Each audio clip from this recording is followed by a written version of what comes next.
സംഭവമാണ്. എറണാകുളത്ത് മദീന മസ്ജിദിൽ സക്കാത്ത് കമ്മിറ്റി സ്ഥാപിച്ചിരുന്നു. മർഹൂം KT അബ്ദുറഹീം മൗലവിയാണ് അതിൻ്റെ സ്പോൺസർ 1987. അത് ഇൻട്രൊഡ്യൂസ് ചെയ്തതിന് ശേഷം താമസിയാണ്ട് അതിലേക്ക് ഫണ്ട് ധാരാളമായിട്ട് വരാൻ തുടങ്ങി. ആദ്യമൊക്കെ 10,000 20,000 ഒക്കെ ആകും, പിന്നെ അത് 12 ലക്ഷവും 20 ലക്ഷം ഉറുപ്പ്യൊക്കെ ആയി. അങ്ങനെ വന്നപ്പോൾ എനിക്കും തോന്നി ഇതിലെന്തോ ഒരു പന്തികേടുണ്ടല്ലോ എന്ന്. കാരണം നമ്മൾ പണം പിരിക്കുന്നു സക്കാത്ത്, എന്നിട്ട് സൂക്ഷിക്കുന്നു. 2-3 മാസം കഴിഞ്ഞിട്ടാണ് വിതരണം തുടങ്ങുക. അതുവരെ ഇതാർക്കാ കൊടുക്കേണ്ടത്, ആരാ അവകാശം അന്വേഷിക്കുന്നതൊക്കെ പണിയാണ്. അപ്പോൾ ഈ അന്വേഷിക്കുന്ന പണിയെടുക്കുന്ന ആളൊന്നും ആത്മാർത്ഥമായിട്ടൊരു പണിയെടുക്കില്ല. അപ്പോൾ മാസത്തിൽ ഒരു ദിവസം എവിടെയെങ്കിലും പോയി 2 വീട്ടുകാരെ കണ്ടിട്ട് അങ്ങനെ അങ്ങ് നീണ്ടുപോകും.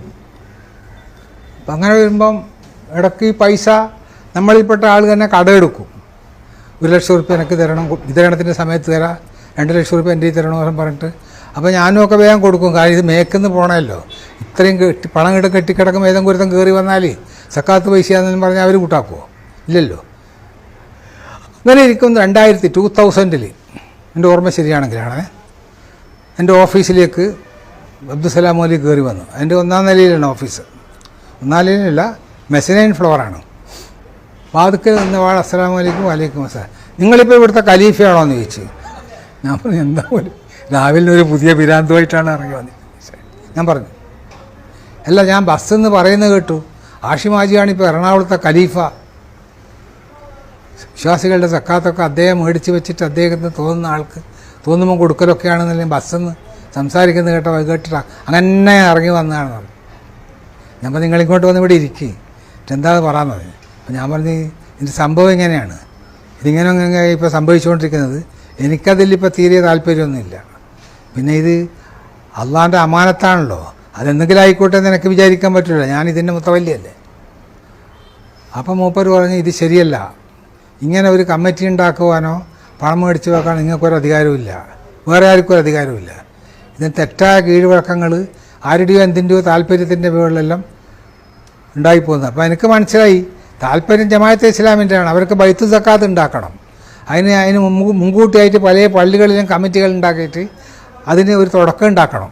പിന്നെ അതെല്ലാം കൂടി ബൈത്തുൽ സക്കാത്തിലേക്ക് അമാൽഗമേറ്റ് ചെയ്യുക. അതാണിപ്പോൾ നടക്കുന്നത്. അപ്പോൾ എന്നോട് പറഞ്ഞത് ശരിയല്ല. ഞാൻ പറഞ്ഞു ഞാനൊഴിവാ, ഞാനിപ്പോൾ 5-6 കൊല്ലമായിട്ട് അതിൻ്റെ പിന്നെ ഞാനതിൻ്റെ ചെയർമാനാണെങ്കിലും കൺവീനറായിട്ട് ഞാൻ വേറൊരാളെ നിയമിച്ചത്. പൈസ ഒന്നും എൻ്റെ കൈക്ക് വരാൻ പാടില്ല എന്ന് ഞാൻ പറഞ്ഞു. അത് എനിക്കതിൻ്റെ റിസ്ക് എടുക്കാൻ കഴിയില്ല. അത് നിർത്തണമെന്ന് പറഞ്ഞതിനോട് ഞാൻ പറഞ്ഞു നിർത്തണം, അത് ശരിയല്ലാതെ എനിക്കും ബോധ്യമുണ്ട് എന്ന് പറഞ്ഞു. അങ്ങനെ അതിൻ്റെ തുടർച്ചയായിട്ടാണ് മൂപ്പർ ജമാഅത്തെ ഇസ്ലാമി വഴിതെറ്റിപ്പോയതാണ്. നമുക്ക് ബസ് കാറിപ്പോയ അവസ്ഥയുണ്ടല്ലോ റിയാദുവിൻ്റെ, അത് അദ്ദേഹം അങ്ങനെ ബസ് മാറിക്കയറിപ്പോയെന്നും പറഞ്ഞില്ല. ഇത് തെറ്റായ ഒരു പിന്നെ നിഗമനത്തിൻ്റെ അടിസ്ഥാനത്തിൽ ഉണ്ടാക്കിപ്പോയതാണ്.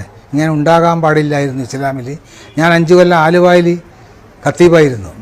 അവിടുത്തെ പല കിതാബുകൾ ഇങ്ങനെ വായിച്ചപ്പോഴൊക്കെ എനിക്ക് കൂടുതൽ അറിവ് കിട്ടിയത്. അതുകൊണ്ട് ഞാൻ അതിൽ നിന്ന് പിന്മാറുകയാണ്. അങ്ങനെ അത് 2000-ലാണ്. അത് പിന്നെ